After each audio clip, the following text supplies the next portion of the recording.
Praise the lord. పరిశుద్ధాత్మ దేవుడు Bible గ్రంథం వాక్యం ద్వారా మనతో మాట్లాడటానికి ఆయన ఇష్టపడుతూ ఉన్నాడు. రోమపత్రిక 13వ అధ్యాయము 4వ వచనం మనం చదివినట్లయితే, పరుని సేవకునికి తీర్పు తీర్చుటకు నీవెవడవు అని చెప్పి అంటున్నాడు. ఇక్కడ మనం గమనించినట్లయితే ప్రియులరా, 3-4 వచనాల్లో ఉన్నటువంటి విషయాన్ని చాలా అద్భుతమైనటువంటి విషయంగా మనం చూస్తూ ఉన్నాం. నువ్వెవడో అన్నారు, కానీ ఖచ్చితంగా మనం ప్రతిరోజు ప్రతి సమయం చూస్తే ఇదే జరుగుతుంటుంది. జడ్జిమెంట్ పరుని సేవకునికి. మనం ఆ సంఘానికి వెళ్ళం, ఆ చర్చికి వెళ్ళం, ఆ సేవకునితో సంబంధం ఉండదు, కానీ ఆ సేవకుని గురించి మాట్లాడుతుంటుంటాం. ఒకవేళ ఆ సేవకుని ఎవరైనా విమర్శిస్తే చూస్తూ ఉంటుంటాం. సో అది అంత మంచిది కాదు. ఇక్కడ చెప్తున్నాడు అనమాట. 4వ వచనం, రోమపత్రిక 14వ అధ్యాయం 4వ వచనం చూసినట్లయితే, పరుని సేవకునికి తీర్పు తీర్చుటకు నీవెవడవు, అతడు నిలిచియుండుటైనను పడియుండుటైనను అతని సొంత యజమానుని పనియే. అతడు నిలుచును, ప్రభు అతను నిలబెట్టుటకు శక్తి గలవాడు. దేవుడు ఇక్కడ 2 విధాలుగా చూపిస్తూ ఉన్నాడు. జాగ్రత్తగా మీరు గమనించినట్లయితే ఏమని ఉన్నదండి, అతడు నిలిచియుండుటైనను పడియుండుటైనను అతని సొంత యజమానుని పనియే. నిలబడాలన్నా పడిపోవాలన్నా యజమానుని పని అని చెప్పి, ఇంకొకటి చాలా ఫైనల్గా, అతడు నిలుచును, ప్రభు అతను నిలబెట్టుటకు శక్తి గలవాడు. నిలబడొచ్చు, పడిపోవచ్చు, అది యజమాని పని అని చెప్తూ చివరికి ఏం చెప్తున్నాడంటే ఫైనల్ ఆయన నిలుచును. నిలబెట్టాలి నీ మాటలు ఎప్పుడు కూడా, వ్యక్తిని జీవితాన్ని కట్టాలా, మనుషులు బాగుపడాలా. అంతేగాని ఇలాగ 10,000 సార్లు రాస్తే వీళ్ళకి అప్పు తీరిపోయిందంట, సమస్య తీరిపోయిందంట, ఇది రాంగ్, ఇది వాళ్ళు సమస్య నుంచి బయటపడ్డారు లేదా? బయటకు వచ్చారు కదా, దేవుని స్తుతించారు కదా. ఇది కాదు మనకు కావాల్సింది. వాళ్ళ సమస్య నుంచి బయటపడ్డారనే సంతోషం, ఆ సమస్య నుంచి విడుదల పొందుకున్నారనేటువంటి ఆనందాన్ని అనుభవించడం కంటే ఇది ఇలా చేయటం తప్పు. ఇక్కడ చూడండి, దేవుడు పడియుండుటైన నిలిచిన దేవుని పని అని చెప్తూ చివరికి ఏమన్నాడంటే నిలుస్తాడు. పడ్డాడేమో, పడిపోవటం పొరపాటు కాదు, పడిన చోటే పాతికిపోవటం పొరపాటు అనమాట. తప్పు చేయటం తప్పు కాదు, కానీ తప్పును ఒప్పుకోకపోవడం తప్పు అనమాట. అర్థమవుతుందా? జీవితంలో అందరూ కూడా కొన్ని దావీదు పడిపోయాడు, కానీ తిరిగి లేచి పరిగెత్తాడు ప్రభు కొరకు. మళ్ళీ ఎక్కడ కూడా పడిపోయింది లేదు. ఇక్కడ దేవుడు చెప్తున్నటువంటి మాటలో అర్థం తెలియకపోవటం వల్ల మనం ఈ రోజున అనేక విషయాల్లో పొరపాటు పడుతూ ఉన్నాం. పడతామా నిలుతామని చెప్పి ఫైనల్గా నిలుస్తాడు. నిలబెడతానికి దేవుడు సామర్థ్యుడు. కాబట్టి ఈ రోజున ఈ వాక్యం వింటున్నటువంటి మీలో చాలామంది జీవితాలు ఎలా ఉన్నాయంటే, చాలా బంధకాల్లో, సమస్యల్లో, గతంలో మంచి జీవితం జీవించాం బ్రదర్, మంచి ఫ్యామిలీ, మంచి జీవితం, మంచి జీతం, మంచి భార్య, మంచి భర్త, మంచి పిల్లలు, ఆనందం, సంతోషం, అద్భుతం, అన్నీ ఆ వ్యాపారాలు అభివృద్ధి చెందే ఉన్నతమైన స్థితిలో ఉన్నాం ఒకానొక టైంలో. కానీ సడన్గా ఏమైందంటే ఒక అలా సునామీ కెరటం ఇలా ఎగిసి పడ్డట్టుగా కింద పడిపోయాం, ఇంక లేవలేకపోయాం. ఎందుకనంటే నువ్వు ఎప్పుడు కూడా పడ్డటువంటి పరిస్థితినే చూస్తున్నావు, కానీ లేచినటువంటి పరిస్థితిని చూడలేకపోతున్నావు, మాట్లాడలేకపోతున్నావు. గతంలో ఉన్నాం, పడిపోయామంటున్నావు, కానీ పడిపోయిన చోట ఆగిపోతూ ఉన్నావు, పడిపోయిన దాని గురించి మాట్లాడుతూ ఉన్నావు. మరి ఏం చేయాలి? రోమా 4:17 చూసినట్లయితే అక్కడ ఒక మాట చదువుతాను. నేను చాలాసార్లు చదువుతూనే ఉంటాం మనం, కానీ మర్చిపోతూ ఉంటుంటాం. కాబట్టి ఈ రోమా 4:17 చాలా స్పష్టంగా దేవుడు ఏం చెప్తున్నాడంటే, తాను విశ్వసించిన దేవుని ఎదుట అనగా మృతులను సజీవులుగా చేయవాడును, లేని వాటిని ఉన్నట్టుగా పిలిచేవాడునైనటువంటి దేవుని ఎదుట. ఇక్కడ మృతులు సజీవులు, మృతులు కావట్లేదు. మళ్ళీ ఇది గమనించదగ్గ విషయం. లేని వాటిని ఉన్నట్టు అంటున్నాడు. లేదు బ్రదర్, నా జీవితం బాగోలేదు, నాకు మనశ్శాంతి లేదు, నా భర్త నన్ను సరిగ్గా పట్టించుకోవటం లేదు, నా జీవితంలో ప్రమోషన్ లేదు. లేదు. మరి లేని ఎందుకు పలుకుతున్నావు? లేని దాన్ని ఉన్నట్టుగా పలకమంటున్నాడు దేవుడు. ఈ యొక్క సత్యం తెలుసుకోకపోవడం వల్లనే అనేక జీవితాలు ఆ యొక్క సమస్యల్లో, ఇబ్బందులు ఉంటూ ఉన్నాయి. ఎన్నిసార్లు చెప్పినా, ఎంతమందికి చెప్పినా మళ్ళీ తిరిగి మొదలుకు వస్తూ ఉన్నారు. ఎక్కడికి? సమస్యలు, గోతులోకి వెళ్తున్నారు అనమాట. నీరు చూడండి, పల్లం ఎక్కడ ఉంటుంది, వెతుకుని పల్లానికి పోతుంటుంది. అంతే కదా. పైకి వెళ్తే ఇప్పుడు నీరు పైకి వెళ్ళాలంటే మోటార్ పెట్టాలి, ఎక్కించాలి, పుష్ చేయాలి బాగా. తీసుకెళ్ళి అక్కడ పెట్టి చిన్న సిల్లున్న పొరపాటున చిన్న సిల్లు ఉందనుకోండి ట్యాంక్కి, వాటర్ ట్యాంక్కి, మళ్ళీ కిందకి వచ్చేది అది. నువ్వు పైకి నీరు పైకి ఎక్కించాలంటే పాటలు పడాలి, కానీ అక్కడ నుంచి అది కిందకి రావాలి, నువ్వేమి చేయవసరం లేదు, దానికి అదే ఆటోమేటిక్గా వచ్చేస్తుంది. అలాగే ఈరోజు నేను ఒక వ్యక్తి విశ్వాసపు లెవెల్ పెంచాలంటే, ఆ యొక్క జీవితం బాగుపడాలంటే, ఆ వ్యక్తిని విశ్వాసంలో బలపరచాలంటే చాలా కష్టపడాలి. మోటార్ వేయాలి, కరెంట్ ఉండాలి, ఇదంతా ప్రాసెస్. కానీ పడిపోవాలంటే ఎవరు అవసరం లేదు, దానికి అదే చిన్న సిల్లు పడ్డా ఆటోమేటిక్గా వచ్చేది వాటర్ అంతా బయటికి. ఇక్కడ దేవుడు ఏం చెప్తున్నాడు? మృతులను సజీవులుగా, లేని వాటిని ఉన్నట్టుగా. ఆ యొక్క వచనం మనకు అర్థమైందా? సజీవులను మృతులుగా అంటలేదు, మళ్ళీ మృతులను సజీవులుగా, మృతులను మృతతుల్యమైనటువంటిది, లేనటువంటి దాన్ని లేనిది ఉన్నట్టుగా. ఓకే, మనం ఇక్కడ చూసినట్లయితే ఏమన్నది? పడిపోటాకైనా సరే నిలబట్టకైనా సామర్థ్యం దేవుడిస్తాడు, కానీ అతను నిలిచును, ఫైనల్గా నిలిచిన అంటున్నాడు. పడ్డాడు సరే, ఫైనల్గా నిలుస్తాడు. నిలబెడతానికి సామర్థ్యం కలిగినటువంటి దేవుడు ఉన్నాడు, నిలబెడతానికి సామర్థ్యం కలిగిన యజమాని ఉన్నాడు. In the name of Jesus. ఇది ఎందుకని మనం ప్రకటించట్లేదు? ఇది ఎందుకని మనం పలకడం లేదు? వింటున్నారా? ఇది చాలా ప్రాముఖ్యమైనటువంటి విషయం అన్నమాట. ఇది ఎందుకని మనం ప్రకటించట్లేదు, ఎందుకని పలకట్లేదు, ఇలా ఎందుకని ఆలోచించట్లేదు? ఎప్పుడు ఎలాగ ఆలోచిస్తాం? ఏమవుతుందో, ఏం ఆపద వస్తుందో, మా ఇంటికి గోడకున్న సిలువు కింద పడ్డది, పగిలిపోయింది అంటే శ్రమలు వచ్చి పడతాయేమో, కళ్ళు మూసుకుని ప్రార్థన చేసిన పెద్ద సిలువు కనపడ్డది, అవి నా జీవితం అంతా శ్రమలమయమైపోతుందేమో, ఆ గోడకున్న గడియారం ఇలా కింద పడి పగిలిపోయి ముక్కలైపోయింది అంటే నా టైం బాగోలేదేమో, నా బ్యాడ్ లక్ ఏమో, నా జీవితం అంతా. ఎవరు చెప్పారు? ఎందుకని అటువంటి సాంప్రదాయాల వైపు, అటువంటి ఆలోచన వైపు వెళ్తూ ఉన్నారు? చెప్తున్నాడు కదా దేవుడు ఇక్కడ, ఏమని? లేనిది ఉన్నట్టు మృతతుల్యమైపోయింది నీది. ఏది? నీ జీవితం, లేకపోతే నీ భార్య భర్తల సంబంధం, లేకపోతే నీ వ్యాపారం పడిపోయింది. అదే చెప్తున్నాడు ఇక్కడ. కానీ దేవుడు నిలుస్తాడు. మళ్ళీ చెబుతాను చూడండి, రోమపత్రిక 14:4 పరుని సేవకునికి తీర్పు తీర్చుకునేవాడు అతడు నిలిచి ఉండేటను పడి ఉండేటను అతని సొంత యజమానుడి పని. అతడు నిలిచును, ప్రభు అతను నిలబెట్టుటకు శక్తి గలవాడు. ఇది నమ్మాలి. నిన్ను నిలబెట్టడానికి శక్తి కలిగిన దేవుడు ఒక ఆయన ఉన్నాడు. నిన్ను నిలబెట్టేటువంటి వాడు శక్తిమంతుడు. ఏది? నీ శక్తి, నీ సామర్థ్యం చూసుకుంటావు. నా దగ్గర డబ్బులు లేవండి, నా దగ్గర సామర్థ్యం లేదండి. మీరు చూసే ఉంటారు, నిన్నటి కాల సమయంలో, మరి ఈ సమయానికి మేము ఇంకా కర్నూలులోనే ఉన్నాం. ఆశపడే ప్రాణాన్ని దేవుడు తృప్తిపరుస్తాడు. ఎన్ని అద్భుతాలు చేస్తున్నాడు చూడండి దేవుడు. యాక్చువల్గా అక్కడికి వెళ్ళాలని ఎప్పటి నుంచో అనుకుంటా ఉన్నాం, కానీ దేవుడు సమకూర్పు ఎలాగిచ్చాడు చూడండి. జాగ్రత్తగా వింటున్నారా? ఎలాగ ఏ ట్రైన్ ఎక్కాలి, ఎలాగేంటి అని ప్రణాళికలు వేసుకుంటా ఉన్నాను. నేను ఎప్పుడు రిజర్వేషన్ తీసుకోవాలి, వెళ్తాకి వెళ్ళక రాటాకి వెళ్ళక, ఇదంతా ప్రణాళిక వేసుకుంటున్నాను. ఎప్పటి నుంచి అవ్వట్లేదు, ఆ ట్రైన్స్ ఖాళీ ఉండలేదు, ఇదంతా ప్రాసెస్ జరుగుతుంది. కానీ ఊహకు అందనటువంటి రీతిలో కొంతమంది బ్రదర్స్ వచ్చారు. బ్రదర్ ఇలాగా మిషన్ ట్రిప్ చేయాలనుకుంటున్నాను, ఇట్లా వెళ్ళాలనుకుంటున్నాను. బ్రదర్ మేము కూడా వస్తాం. హల్లెలూయా. వస్తామని ఏం చేశారంటే, మీరు అక్కడికి వెళ్ళటానికి రావటానికి బాధ్యత మాది. జస్ట్ మీరు చాలా కార్లో కూర్చుండి చాలు. కనీసం నేను పెట్రోల్ ఖర్చు ఇస్తున్నా, అసలు ఏమి మాకు రూపాయి వద్దు. మేము దేవుని పనిలో వాడబడాలి, మేము దేవుని సందులో ఉండాలి అని చెప్పి వాళ్ళు మాట్లాడుకొని కనీసం కారు నుంచి బయట రానట్లేదు. ఒక జ్యూస్ తాగాలని ఏదన్నా కూడా పట్టుకొచ్చి ఇచ్చి, నాకు చాలా ఆశ్చర్యం వేసింది అనమాట. నువ్వు నిజంగా నమ్మకంగా దేవుని పని నువ్వు చేస్తున్నట్లయితే, మళ్ళీ నా వచనోడు గుర్తుండదు కదా మీకు, 23వ కీర్తన 6వ వచనం. 23వ కీర్తన మొదటి వచనం, యెహోవా నా కాపరే. కాబట్టి యేసయ్య మన కాపరి అయినప్పుడు, గమనించాలి ప్రియులారా, యేసయ్య మన కాపరి అయినట్లయితే, యేసయ్య నీ కాపరి, యేసయ్య అండర్లో నువ్వు ఉన్నట్లయితే, ఆయన మేపే గొర్రెగా నువ్వు ఉన్నట్లయితే, ఆయన పెట్టే ఫుడ్ నువ్వు తింటున్నట్లయితే, ఆయన ఇచ్చే నీరు నువ్వు తాగుతున్నట్లయితే, అంటే అర్థం ఏంటి? ఫుడ్ అంటే ఏంటి? వాక్యం. ఆయన పోషించే పోషణలో నువ్వు ఉన్నట్లయితే, ఆయన ఇచ్చినటువంటి ఆహారం నువ్వు తింటున్నట్లయితే, అర్థమవుతుందా?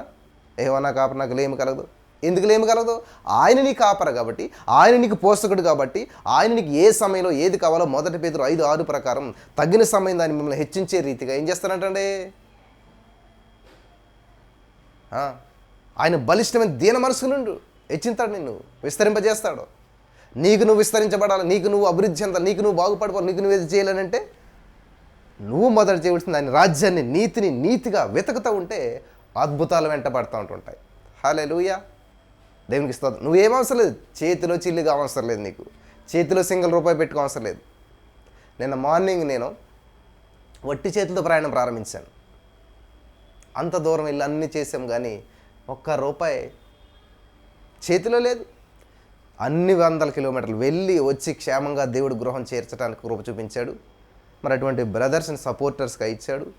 చక్కగా ఇదంతా కూడా ఎలా జరుగుతుంది? ఎందుకు వచ్చారు వాళ్ళు? వాళ్ళకి పనులు లేవా? నేను అదే చెప్తున్నాను ఇక్కడ. దేవుడు ఏం చేస్తున్నాడంటే లేనిది ఉన్నట్టుగా, మృతులను సజీవులుగా. ఈ యొక్క మాటను మీరు అర్థం చేసుకోవాలి ప్రియులారా. మృతులను సజీవులుగా. కాబట్టి నీ జీవితంలో మృతతుల్యమైన పరిస్థితులు ఉన్నాయి. నీ కుటుంబంలో, మీ సంఘంలో, మీ సమాజంలో, లేకపోతే ఏదైతే మీకు మానసిక ఒత్తిడిలో, కృంగుదలలో, అనారోగ్యంతో ఏదో బాధపడుతూ ఉన్నారు, దాని గురించి మాట్లాడొద్దు. మీరు దానికి ఆపోజిట్ మాట్లాడాలి. మృతుడు యేసుప్రభువు చూడండి, లాజరు చనిపోయినప్పుడు వెళ్ళాడు. లాజరు చనిపోయినప్పుడు వెళ్ళి అక్కడికి ఏమని మాట్లాడుతున్నాడు? చనిపోయిన లాజరు తోటి. మనమైతే ఏమంటాం? లాజరు బాడీ ఎక్కడ ఉంది, లాజరు డెడ్ బాడీ ఎక్కడ ఉంది అని చెప్పి, నేను లాజరు బాడీతో మాట్లాడుతున్నాను, లాజరు బాడీలోకి జీవం వచ్చింది కాక. ఇలా లేదు దేవుని ప్రార్థన, ఇలా లేదు దేవుని మాట. ఏమని అంటున్నాడు చెప్పండి? ఎవరైనా ఏమంటారు? బాడీ ఎక్కడ ఉంది? మార్చరీలో ఉందా? ఇక్కడ ఉందా? ఇంటికి తీసుకొచ్చేసారా బాడీని? ఏమా విన్నారా? చనిపోయిన వ్యక్తి గురించి చెప్పడానికి మీరు ఎలా మాట్లాడతారు? పేరు ఊరు ఇంకా బాడీ. కానీ దేవుడు ఏమంటున్నాడు? లాజరు బాడీ అనలేదు ఆయన. లాజర్ బాడీని దేవుడు లాజర్ బాడీ అని పిలవట్లేదు. మృతుడిగా చూడట్లేదు దేవుడు. మృతతుల్యమైనటువంటి వ్యక్తిని పిలవట్లేదు దేవుడు. బయటికి జీవాన్ని పిలుస్తున్నాడు, లాజర్నే పిలుస్తున్నాడు. ఎంత అద్భుతమైన దేవుడిని నమ్ముకుని మనం ఇంకా మన మాట మార్చుకోం, పద్ధతి మార్చుకోం, ఆలోచన మార్చుకోం. ఇంకా ఏం చేస్తూ ఉంటుంటే అంతే కదా, మన యొక్క ఆలోచన ఎలా ఉంటుంది, మన యొక్క థాట్స్ ఎలా ఉంటుంటాయి? లాజర్ బాడీ, అయ్యో కుళ్ళు కొంపు కొడుతున్న బాడీ, కుళ్ళిపోయిన బాడీ. ఇది మనుషులందరూ ఆలోచన. కానీ దేవుడు ఏం చేస్తున్నాడు? లాజరు పడుకున్నాడు అక్కడ. ఏ బెడ్ మీద పడుకున్నాడు, ఏ పక్కన పడుకున్నాడు తెలుసు. కాబట్టి లాజర్ రా పడుకున్న చాలే, లేచిరా బయటికి, లాజర్ రా బయటికి రా. వచ్చాడా లేదా?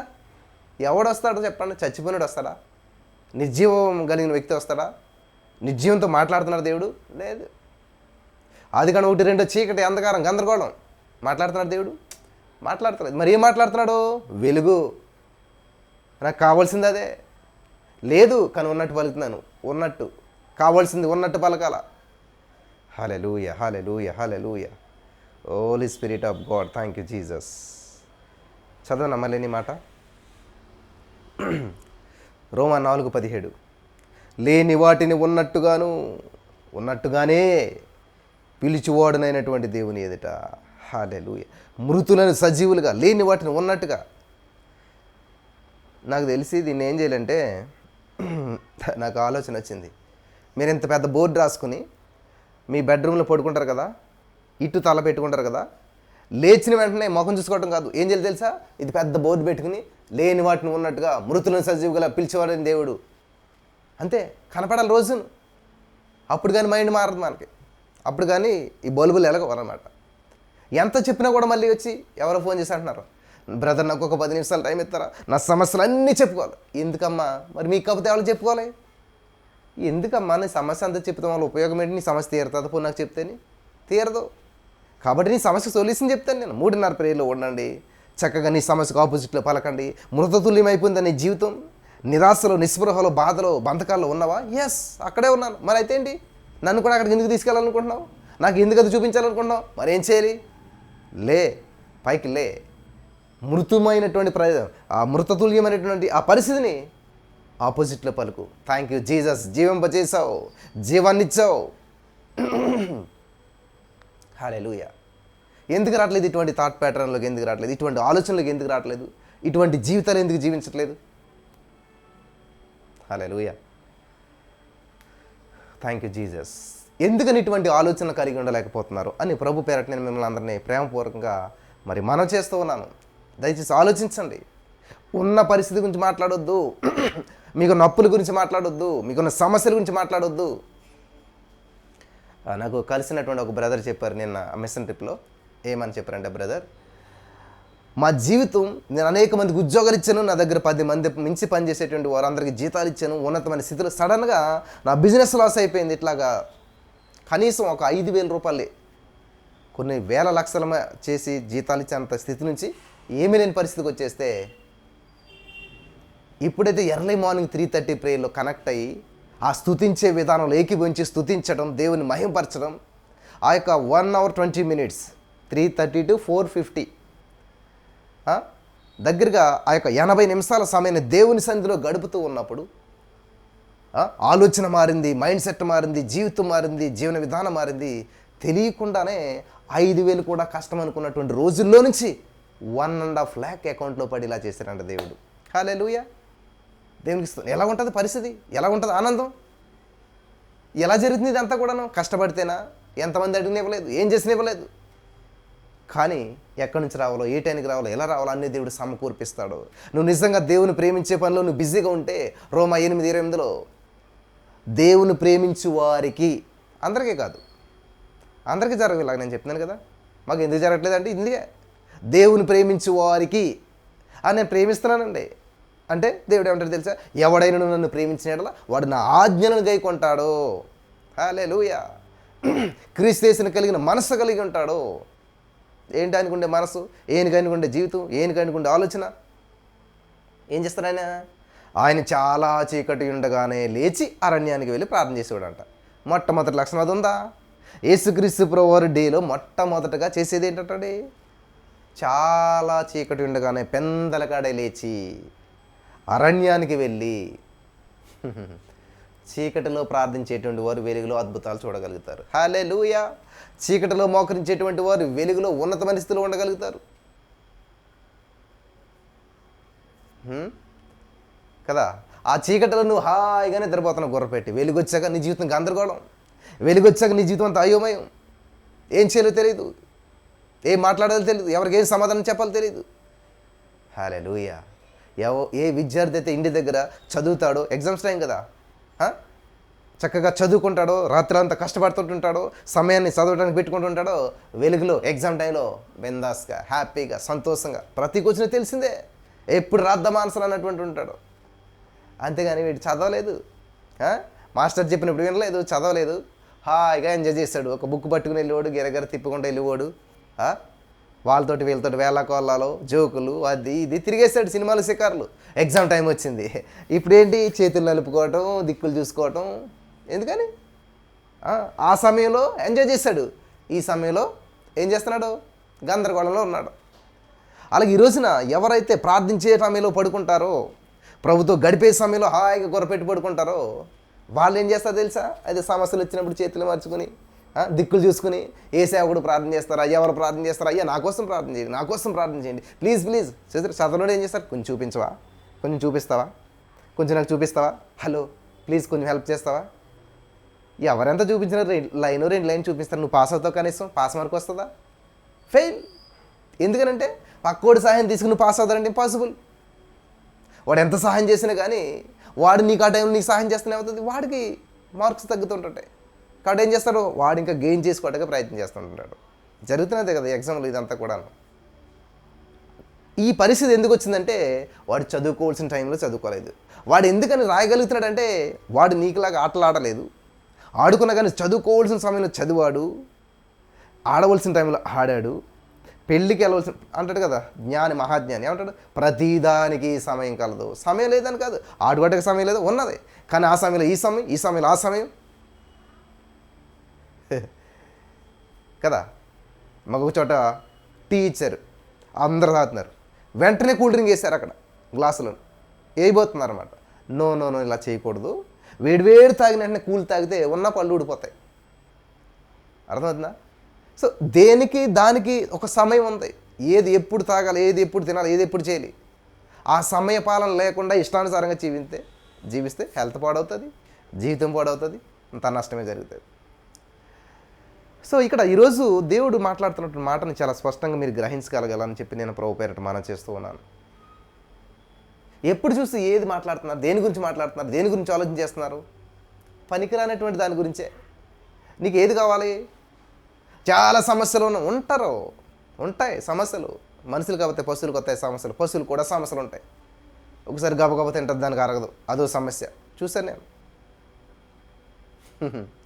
పశువులకు బోల్డ్ సమస్యలు వస్తాయి, నీకు నోరు ఉంది కాబట్టి ఓ చెప్పుకుంటావు అందరికీ. మరి అదే ఎవరికి చెప్పుకుంటుంది పశువు?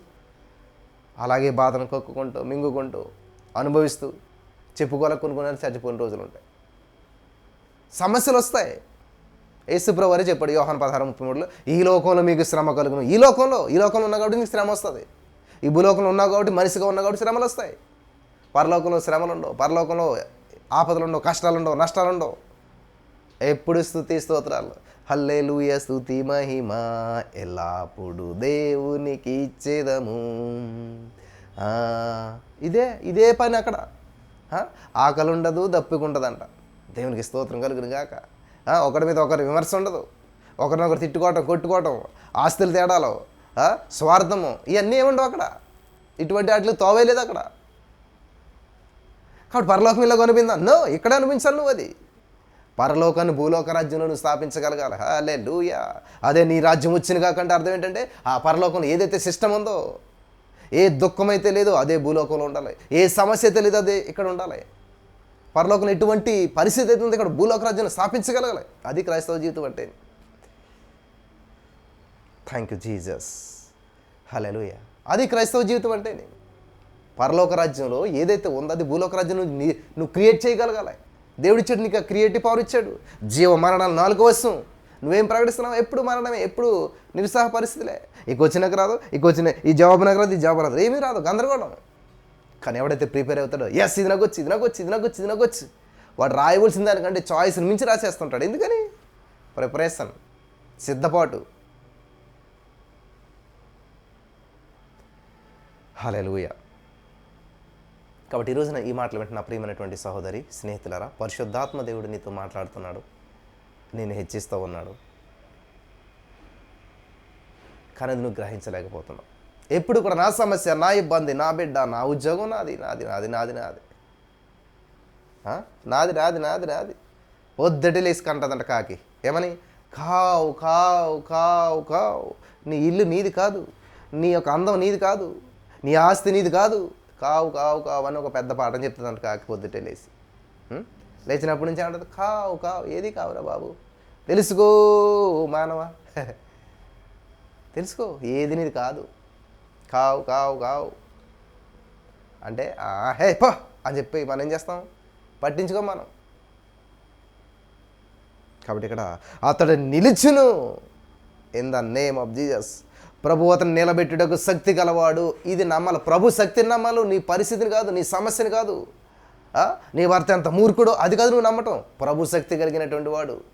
హల్లెలూయా. నీ సమస్య ఎంత లోతో, నీకెంత అప్పో, నీకెంత నష్టమో, నీ రోగం ఎంత భయంకరమో, నీకు క్యాన్సర్లో ఎన్నో స్టేజ్ ఉన్నదో, ఇది లెక్కేసుకుంటా కూర్చుంటారు. కానీ నా దేవుడు ఎంత శక్తిమంతుడు, ఆకాశాన్ని జాంత కూల్చాడంట. రోజు చెప్తే అలవాటు అయిపోయింది మీకు ఇది. ఆకాశాన్ని జాంత కూల్చాడంట ఆయన. ఇప్పుడు చూడండి, ఈ బైబిల్ని ఒక చేతితో పట్టుకోవాలంటే పట్టుకోగలుగుతాం మనం, లేకపోతే ఒక చేతితో కొలవగలుగుతాం మనం. ఈ బైబిలే మనం పట్టుకోలేము.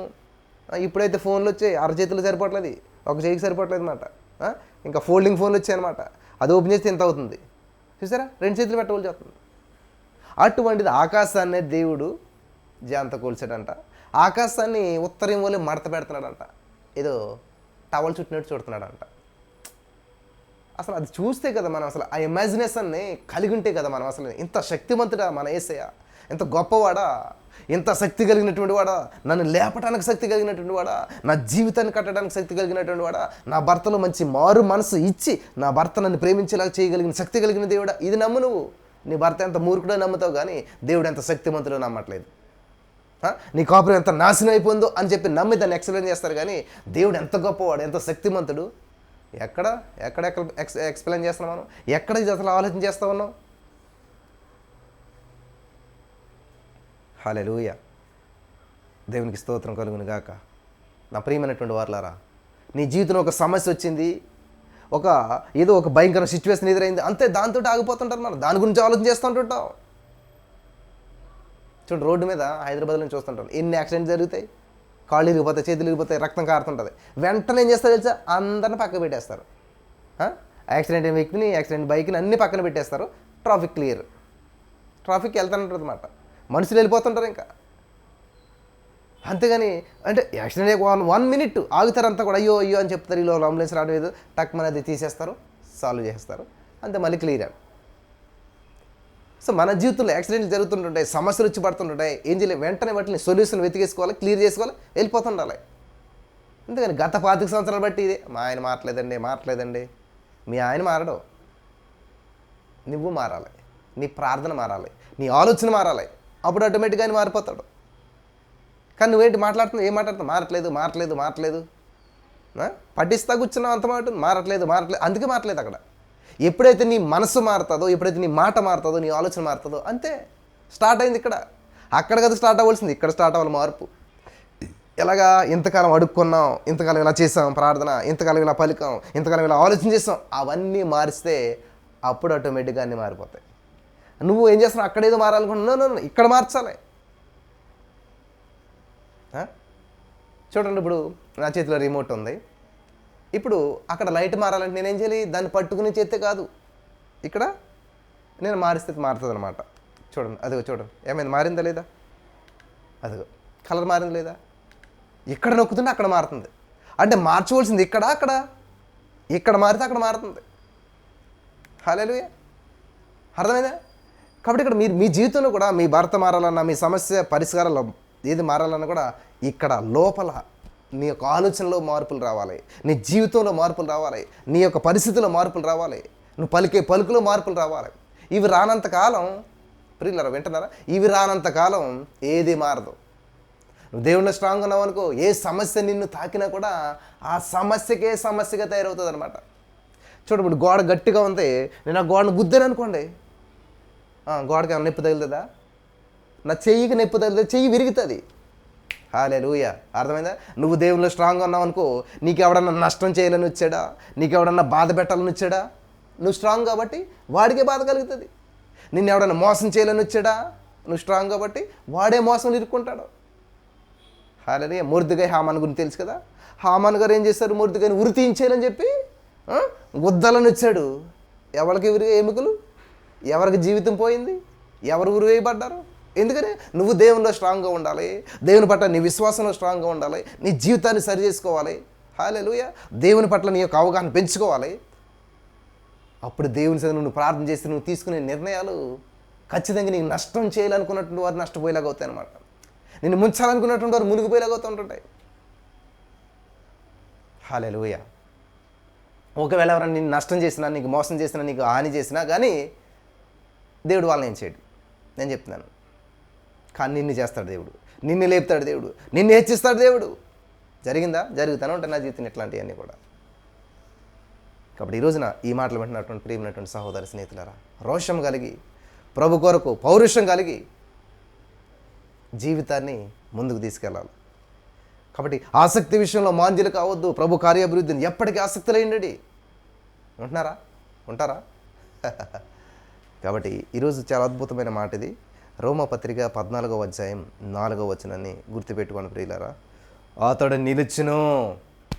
చెప్పండి, నేను నిలబడతాను. చాలాసార్లు ఈ యొక్క పరిచర్య జీరోకి వచ్చేసింది, కొలాప్స్. సమాధి అనుకున్నారు, అయిపోయింది అనుకున్నారు, కూలిపోయింది అనుకున్నారు, ఏమైపోయింది, పడిపోయింది అనుకున్నారు. ఎస్, కరెక్టే, పడిపోయింది, కూలిపోయింది, అంతా అయిపోయింది. కానీ దేవుడు ఏం చేసి తెలుసా? అతడు నిలుచును. హల్లెలూయా. చెప్తున్నట్టు దేవుడే చెప్తున్నాడు, అతడు నిలుచును. ప్రభువు అతను నిలబెట్టుటకు శక్తి కలిగిన వాడు. హల్లెలూయా. జీరో నుంచి హీరో చేసే దేవుడు మనకున్నాడు. నీ పరిస్థితులు జీరోనా, నిన్ను హీరో చేస్తాడు దేవుడు. నన్ను చేశాడు దేవుడు. దీనులను, దరిద్రులను పెంట గొప్పల మించి లేవనెత్తాడంట. నేను పెంట గొప్పల మించి లేవనెత్తబడిన వ్యక్తి, పెంట గొప్పల మించి లేపబడినటువంటి వ్యక్తిని. హల్లెలూయా. దేవునికి స్తోత్రం కలుగును గాక. అందుకని ఈ రోజున ఎక్కడికి వెళ్ళినా కూడా ఈజీగా ఉండగలుగుతూ ఉంటుంటాం.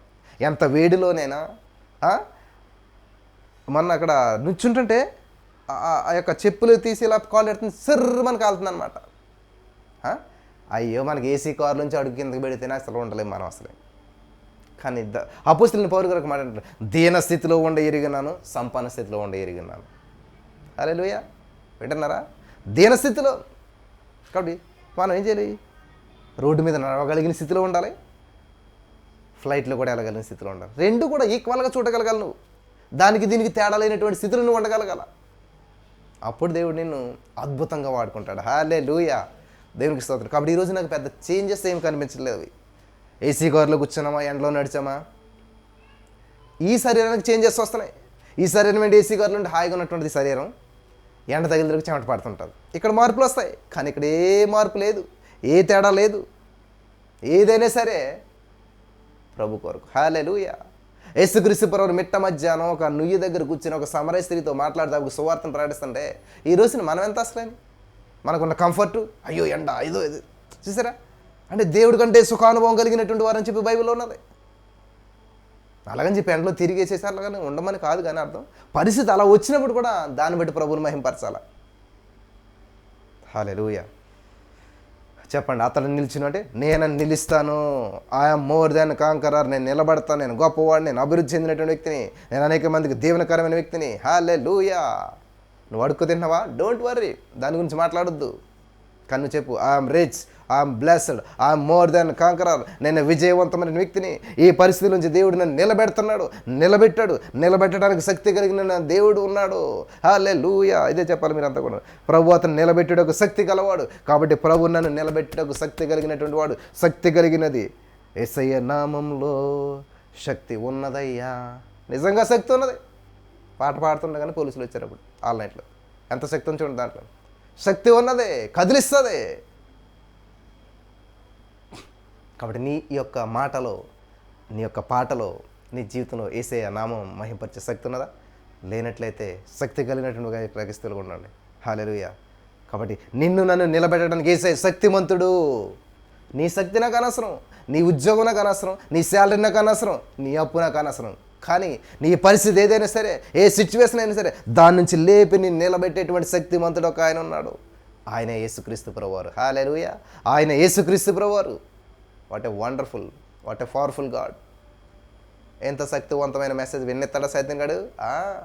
అలా యూట్యూబ్ ఆన్ చేసినంటే చుట్టాలు వస్తారు, వాళ్ళు వస్తారు, వీళ్ళు వస్తారు, అది వస్తుంది, లేకపోతే వేరే కాల్ వస్తుంది, వేరే ఇంపార్టెంట్ పనులు నువ్వు బిజీ అయిపోతుంటావు. ఈ లోపల వర్తమానం వెళ్ళిపోతుంటుంది. దేవుడు నాకు ఒక ఆలోచన ఇచ్చాడనమాట. ఈ లైవ్లో విన్నటువంటి వారు కనీసం మళ్ళీ తర్వాత వింటారని ఈ మెసేజ్ని అంతా కట్ చేసి మళ్ళీ సెపరేట్గా ఇస్తుంటుంటాను. హల్లెలూయా. ఇన్ని రకాలుగా ఆత్మలో మీరు వర్ధిల్లాలని చెప్పేసి ఇన్ని విధాలుగా మరి సైతానుగడు కుయుక్తులన్నింటిని కూడా నిర్వీర్యం చేస్తూ, వాడి పన్నాగాలను పతనం చేస్తూ, మరి అనేక మందిని బలపరచడానికి దేవుడు ఇచ్చినట్టు ఆలోచనలు బట్టి ముందుకెళ్తున్నప్పుడు ప్రతి దాని దేవుడు ఆయన మహిమార్థంగా నిలబెడుతున్నాడు. హల్లెలూయా. నేను నిలబెడతాను. నన్ను నిలబెట్టేటకు నా దేవుడు శక్తిమంతుడు. హల్లెలూయా. డబ్బులుండి చేసేటువంటిది కాదండి పరిచర్య అంటేనే. అంటే డబ్బు లేకుండా జరుగుతుందా? నీ దగ్గర డబ్బు లేకపోవచ్చు, కానీ డబ్బుతోటే జరుగుతుంది. కానీ ఆ డబ్బును కూడా దేవుడు పంపిస్తాడు. హల్లెలూయా. ఆ మనుషుని కూడా దేవుడు పంపిస్తాడు. ఆ సామర్థ్యాన్ని కూడా దేవుడు ఇస్తాడు. ఎందుకంటే ఒక పని అప్పగించేవాడు ఆయనే, దాన్ని చేయటకు సామర్థ్యం ఇచ్చేవాడు కూడా ఆయనే. దేవునికి స్తోత్రం కలుగును గాక. కాబట్టి ఈ రోజున ఈ మాటలు వెంటనే ప్రియులారా, మరి చాలా సమయం ఉంది కాబట్టి నేను ముగిస్తూ ఉన్నాను. అద్భుతం, వండర్ఫుల్ మెసేజ్ ఇదంతా కూడా. నాకు తెలుసు ప్రతిరోజు సాయంకాలం సమయంలో దేవుడు ఊహించినటువంటి అద్భుతమైనటువంటి వర్తమానాలు ఇస్తూ ఉన్నాడు. మరలా వింటూనే ఉండండి. నీ జీవితంలో ఆత్మీయతలు అభివృద్ధి చెందాలా, నీ ఆత్మలో వర్ధిల్లాలా. నా ప్రియుడా, ఆత్మలో వర్ధిల్లుచున్న ప్రకారం అన్ని విషయాలు వర్ధిల్లు. ముందు ఆత్మలో వర్ధిల్లక నువ్వు ఎన్ని విషయాలు వర్ధిల్లినా వృధా. ఆత్మలో వర్ధిల్లడానికి పరిశుద్ధాత్ముడు మీకు అందరికీ సహాయం చేసి నడిపించి బలపరచును గాక. ఆమేన్.